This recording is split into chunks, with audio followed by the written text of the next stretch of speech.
5 August ঘিরে কার্যক্রম নিষিদ্ধ আওয়ামী লীগের নাশকতা করার কোনো সক্ষমতা নেই বলে মন্তব্য করেছেন স্বরাষ্ট্রমন্ত্রী সালাউদ্দিন আহমদ।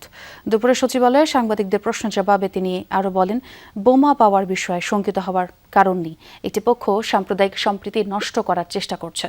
আশুলিয়ায় বোমার ব্যাগ পাওয়া নিয়ে মন্ত্রী বলেন, এসব বিষয়ে তদন্ত চলছে। দেশে উগ্রবাদী তৎপরতা বন্ধ করতে আইনশৃঙ্খলা বাহিনী তৎপর রয়েছে।